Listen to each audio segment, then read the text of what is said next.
Yeah. When you started the research on these films, did you have interest in these areas, or was this something that just sort of came about through the research you were doing for that project for your music?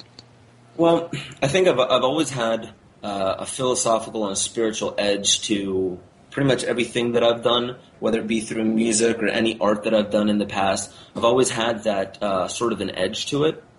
But as far as the deeper psychology of it, that's something that I don't think I was ready for just prior to Esoteric Agenda. So that's why most of that film isn't just about that type of research, and it had more to do with just the physical workings of history, the banking industry, and food, what's going on with our food and the water, a lot of agendas, plans, programs that are in place from the UN, political things, economic things. But really, I was just at that point really delving into the more of the psychological, the very deep psychological purposes behind it.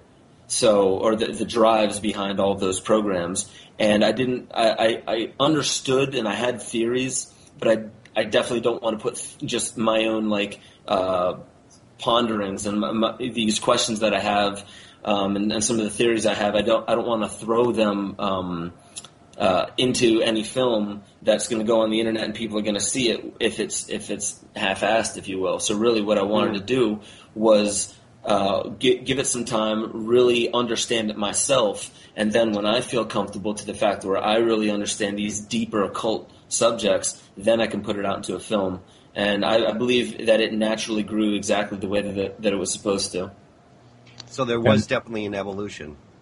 Absolutely, and that's I mean, Esoteric Agenda, I probably wouldn't make a film like that right now, but I'm glad that I did at that point, and I'm glad that I released it how I did. And I've had people ask me several times if I had the chance to go back and change large portions of Esoteric Agenda, would I? And I would have to say no, even though there are things that I could have done better, and I recognize that now. But to me, it spoke to the truest point of where I was in my evolution. It spoke to the truest me at that time, and so did Kymatica. As soon as Kymatica was done, I kept doing so much research, and I would say maybe 2-3 months after the film had been released back in 2009, I had already had ideas for 3 more documentaries. Yeah. And that's the problem. That's one of the things that I've been wanting to get into more, was releasing more films, obviously, but there's so much information out there. Right. That I really try to give myself time to sit on it, synthesize it, and put it very succinctly, because the last thing I want to do, which, I mean, quite a few people out there do, and I remember the feeling that I got when I went to, say, Alex Jones' website the first time and noticed that there's 100, 200 documentaries on there. It's overwhelming. It's almost far too much. And so what I gauged from that was I want to do the exact opposite. I want there to be very few films, but very well put together films that speak to a whole story.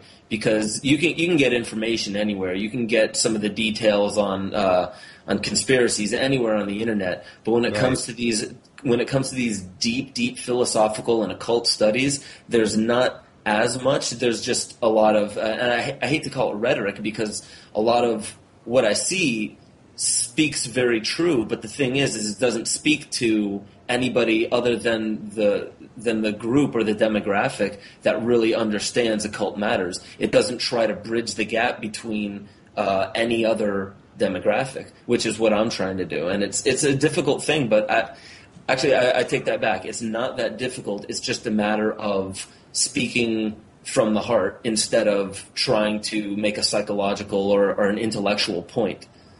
Yeah, I bet that what happened, I'm going to just guess here, that after you made Esoteric Agenda, you probably got a bunch of emails, and you get stuff like, hey, have you seen this? Hey, have you seen this?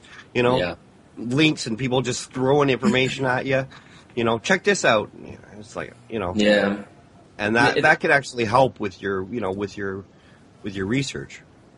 Yeah, I mean, and I do. I actually I try to look at as many documentaries as possible, and I try not to go for the for because there's millions of those 10-minute little documentaries on things, and I try to go for more of the complete thoughts. But I read as much as possible, and I'll watch the documentaries, I'll listen to audiobooks, but then there's times where I really need to remove myself from that. And actually, I've recently my phase, my evolution has brought me to a phase where I haven't really been reading at all, and I haven't been doing research. At least on the internet and things like that at all. What I've been researching more is actual behavior and just being a conscious observer of what's going on in my environment to really understand how people behave. Because I can keep reading and reading and reading, but those are other people's thoughts, other people's ideas. And I want to be very, very true to myself and then true to the supporters of the Hangman Project and Talismanic Idols. And I really feel that one thing that will separate my work from most of the work that's out there is it's progressively now stepping more into an artistic side as opposed to just giving information and information overload. What I really want to do is more speak to those subtle aspects of the human psyche, the emotional side. That's not really touched upon in a lot of these documentaries because I feel that that's something that's being neglected. Yeah, well, and it's sort of like now that we've used the wide brush to paint in the background, let's get some fine brushes and start painting in the features. Absolutely. Right. If you look at any house, you have the structure, and the structure is those solid factual foundations, but that's not what makes a house a home. What makes a house a home are all those beautiful little artistic touches that really almost gives it that flavor, that uniqueness to it. And that's kind of what I'm trying to do with this whole genre of information. Okay, we're going to have to go to a break, but we'll be back in a few minutes, okay? Great. And we're back. Okay, we were talking about the evolution from esoteric agenda to a Kaimatica. Now that has further evolved into a new a quick question, just before I get into that. You mentioned at the beginning that you started this because you wanted to do sort of a visual representation of what your band was singing about. I never did get the name of your band. What was the name of your band? And are you guys still together and doing shows? Oh, absolutely. The band name is Hierosonic. That's like hieroglyphics. So it's spelled HIEROSONIC. And that's all one word. And yes, absolutely. The band is together. It's actually doing extremely well right now. There's a lot of really cool things happening for the band that is great for the cause and for the movement because really it's going to be reaching a different demographic. So the films are definitely going to be getting into the hands of more of the younger generation because there is quite a bit of a younger demographic that watches the films, but the band is actually going to push that a little bit more. And it's quite a bit of the same message. It's just a little bit more... It's a little bit more, obviously it's on the art side of it, so it's a little bit more philosophical, and so, some of the lyrics are very direct, some of them are a little symbolic, but they actually tie in very much so to the films. And what we're actually looking at doing is, in the same way, there's going to be a documentary for the band that is actually explaining a lot of the lyrics and a lot of the message of what the band is doing for the cause. And that's obviously going to be separate from the Hangman Project because the Hangman Project really is its own entity and it's not going to be used whatsoever for any other purpose. Not for my band, not for other bands. It's not going to be there to have advertisements on it. It's not there to sell products. It's really just there for the people to get together on the forums and to read some of the articles, because I have a few journalists now that are going to be writing quite a few articles weekly for the site.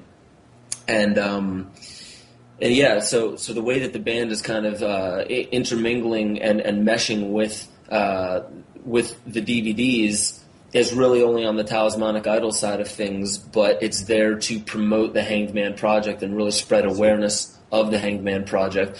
So it's going to be used in that direction. The band will support the Hanged Man Project, but the Hanged Man Project is not there to support the band because it sits by itself. Okay. Before we go on to the Hangman Project, I want to find out how long were you doing the research for these two films? Well, with Esoteric Agenda, I would say the bulk or the majority of the research started maybe a year and a half or 2 years prior to the film release. And that was when I guess I decided to start working on the film. But most of I guess I would say maybe 30 to 40% of the information and the underlying backbone of the entire film I had already had a good sense of. I just needed some more the details.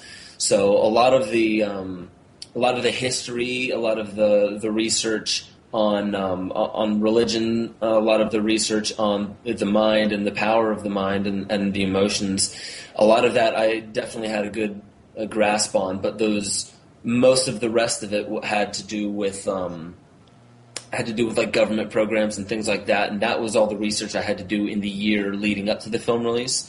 But I would say once I started researching for Esoteric Agenda, the research didn't stop at all. It pretty much went all the way up until Kymatica. And then through Kymatica, I kept researching even more. It was actually 15, 16 hours a day I was researching for weeks and months on end. And then eventually I decided that I needed to kind of take a step back from that. So after Kymatica, the research kind of slowed down, and it happened to be more, again, of observing my environment and not reading, not filling my head full of other people's information and other people's theories, and really just integrating it with myself. But the research, oh yeah, absolutely. That's very necessary, not just for me, but I believe for a lot of people to have that balance. But how did you sort of get into these areas when your initial start, like you were mentioning, was doing a video about the band? What was the relationship? I think he said he was always interested in the area. Yeah, specifically at that time, it was actually more about the media, and you'll actually see a lot in the lyrics leading up to that film had a lot to do with the media. And I was always fascinated by not simply just the media, but the television and the entertainment industry, the movies, how they kind of guide whole eras of thought, basically. So when you look back in the 30s, 40s, 50s, 60s, 70s, 80s, 90s, all the way up to where we are today, typically when you ask somebody to look back, one of the first thoughts they think of if you pick a decade is music or movies. So it's actually this cultural zeitgeist that really moves throughout the decades.